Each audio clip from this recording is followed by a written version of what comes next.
The BetMGM favorites for the AFC North are no surprise. The Cincinnati Bengals, minus 125. Their over-under is set at 11.5 wins. Last year, they were 11-0 when they scored 21-plus points, whereas they were 1-4 in games where they did not. Now, they lost both of their starting safeties, Von Bell, Jesse Bates. Well, this is still a very good team, one of the most explosive offenses in the league, a consensus top 2, top 3 quarterback in the league. That's the most important position. What are you expecting from the Bengals this year? I'm expecting Joe Burrow. That's what I'm expecting. Joe Burrow, Grant, Joe Shiesty, the best quarterback in the NFL. Maybe not, but if you talk about the coolest, calmest, and most collected quarterback right now, my mind automatically goes to Joe Burrow. He's a guy that his heart rate doesn't elevate. I don't know. I told the story to you. I think it was either you or my other buddy, but Joe Burrow had a teacher in high school, and that high school teacher told his parents that he identifies the same kind of characteristics as serial killers, stuntmen, people that do crazy things, right? Their heart rate just doesn't elevate in times of high pressure. And Joe Burrow is that guy. And I think the way their season ended last year in a game that they really should have won against the Kansas City Chiefs, it wasn't for a stupid mistake. I mean, I think he's going to be driven. I think they're going to come back. They got a very good offensive line that they're starting to develop. They got really good targets in Jamar Chase and T. Higgins. Again, this team just keeps getting better and better. Their core is there, and they're adding in those pieces that they need to be successful. I see them winning this division.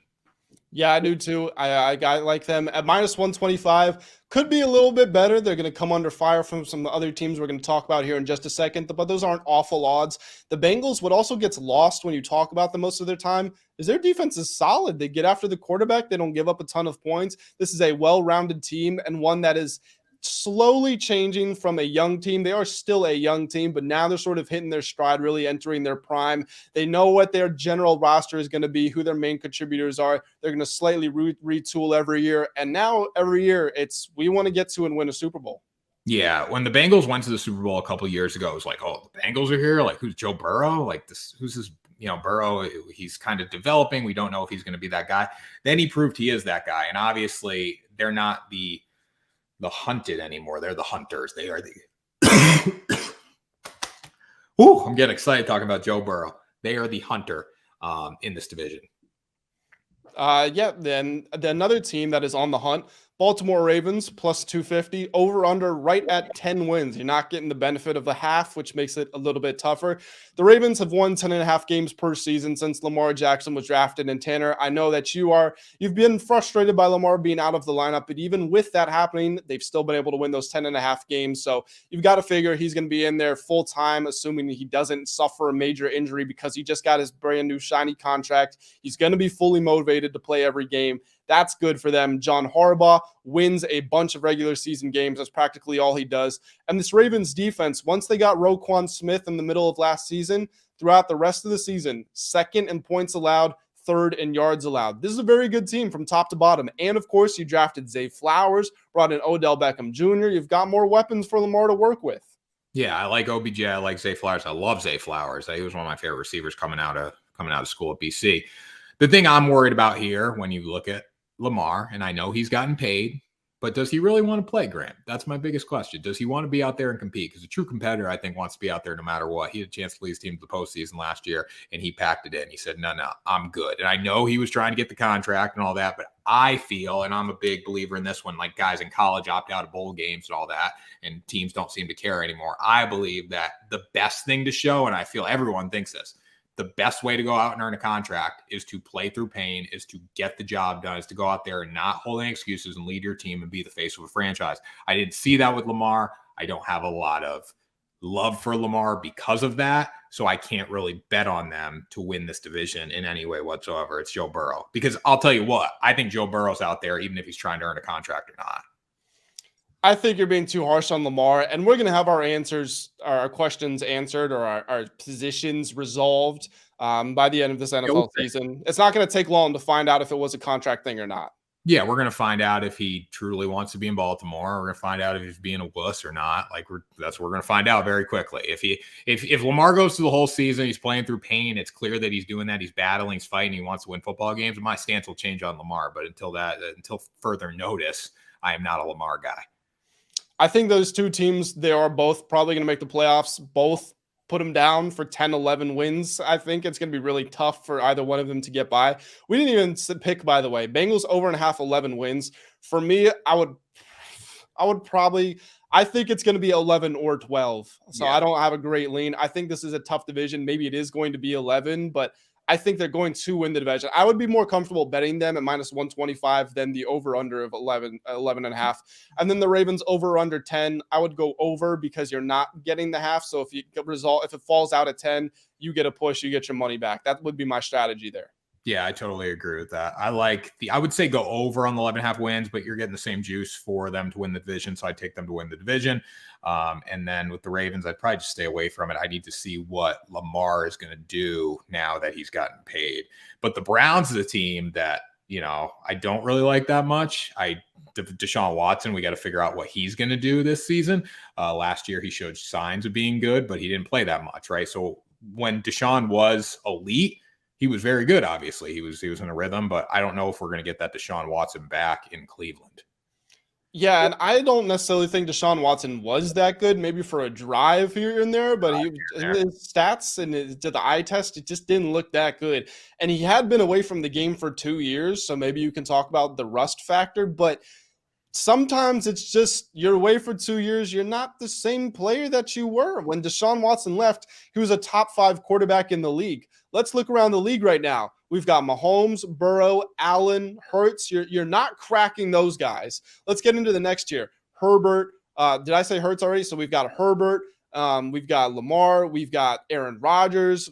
Again, it's a tough crowd to get into. Trevor Lawrence. I'd put Mac Jones ahead of him right now, because I don't know what we're going to get out of Deshaun Watson. Last year, I mean, based on last year, I would too. Now, I think Deshaun Watson has a higher ceiling than Mac Jones, but I wouldn't. Bottom line, if I'm drafting my quarterback for next year, Deshaun Watson's not in my top 20 picks. No. And so for the odds to only be at plus 350 for the Browns to win this division, honestly, I think they should be last in this division. Their over-unders at 9 wins. I'm going under. They have a good front seven with Myles Garrett, guy who perennially is a defensive player of the year candidate, but their secondary's weak. They could use more weapons on the outside. They've won more than 8 games just one time in the last 15 years. That's hard to overcome, especially with your guy, Massage Parlor, under center. Massage Parlor, Deshaun Watson. The biggest thing for the Browns is just bet Nick Chubb over rushing yards every week, and you'll be happy. That's all you got to do. Nick Chubb over rushing, and you're going to make some money. That's the only thing I'll take with the Browns this season.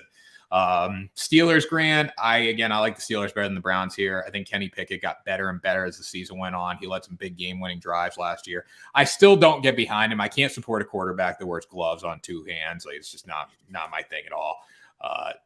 Don't you feel the same way? I feel a little biased when I see a quarterback wearing throwing. No, I'm laughing because it's funny, but I definitely agree. My franchise quarterback can't wear gloves on both hands. The guy that I'm putting on the media guide cannot wear a glove on his throwing hand every game of the season. Like, that's just wrong. Can't do that. They added Allen Robinson as we were talking about, as we talked about off camera, but they added Allen Robinson here. I think they're going to be good. I think their defense is going to carry them, but Kenny Pickett, I need to see what he can do consistently. Like, he led some game-winning drives. He was big in spots last year. What are you going to do this year? Now you're the full-time starter. You're the guy. Can you do it consistently? Tanner, I'm just thinking about this. Can you throw the ball 50 yards down the field multiple times per game every week for an entire season wearing a glove on your hand? I don't know. I'm sure you can. Like, he obviously likes it, but he doesn't wear I'm not in the locker room with him, but it doesn't look like it's like a legitimate throwing glove. I remember like Peyton Manning and Tom Brady in like cold weather games or rain games used to wear a glove to get a better grip. Like, it's like he's wearing like a Nike Vapor Jet regular glove that the receivers are wearing. Yeah, I don't understand. I'm just thinking back to whenever I tried to throw a ball with a glove. I just feel like I would give up after a while. Yeah, I was always like, I long snapped in high school. So like I would wear gloves for that. I felt like I got a better grip on the ball. Cause also I was playing offensive line. My hands were sweaty and I couldn't take my gloves off. But yeah, I can't put someone on a media guide that's wearing a glove on his throwing hand. I look so stupid. Okay, let's talk. Let me get us back on track here. So the Steelers, the whole selling point of their team is the defense. I forget the exact number. They were something like 7-1 or 8-1, something like that when TJ Watt came back from his injury last year.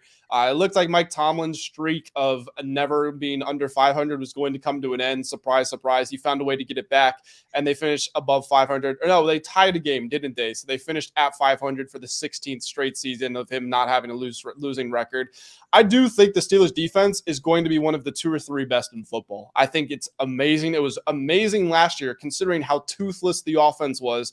For them to rank 10th in points and 11 yards is a much better achievement than it sounds like. This is, by the way, this is something that people get too obsessed with the numbers at sometimes, and they just don't watch the games. The Steelers, they weren't converting on third downs. They had no passing attack. They couldn't score points. Opponents, they played them how they wanted to. So for them to rank 10th in points, it's pretty good. It's the same way the Washington Commanders were top 5 in points allowed last year, but nobody thought that they were a top 5 defense. And you want to know why? They were number 1 in the league in time of possession on offense, because all they would do was run for 3 yards every play. So the opponents couldn't touch the ball. But as soon as they did, they could score anytime they wanted to. So don't get totally caught up in the numbers. But I love the addition of Cole Holcomb in the linebacking core. He's a thumper. He's going to fit perfectly into this ethos that they have over there. I love the pick of Joey Porter Jr. in the draft. Hard-nosed guy, son of a legend. He's coming in, probably going to start on day 1 at cornerback. I think it's a super good defense. The offense has room to improve. That's what I can say. Kenny Pickett's in his 2nd year. Najee Harris going into his 3rd year. You've got weapons over there, George Pickens, Deontay Johnson, Allen Robinson. It's set up for them to succeed. They just have to grow into that potential that they have. Yeah, I mean, I think the best bet on the board here might honestly be Steelers over 8.5 wins. Just knowing Mike Tomlin's resume, knowing how well the defense is, and seeing what Kenny Pickett did last year, I think it's a decent bet. 9-8 is a good season for this team, and I think it's going to be a little bit of a sweat. But just knowing that Mike Tomlin is a guy that finishes above 500 and makes sure of it, I like the 9-8.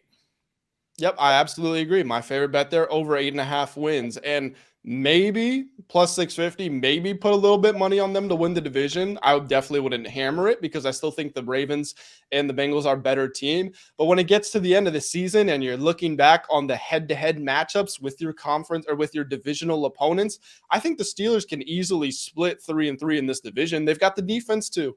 Yeah, defense wins championships, especially in the AFC North. So I don't think that's a bad bet at all.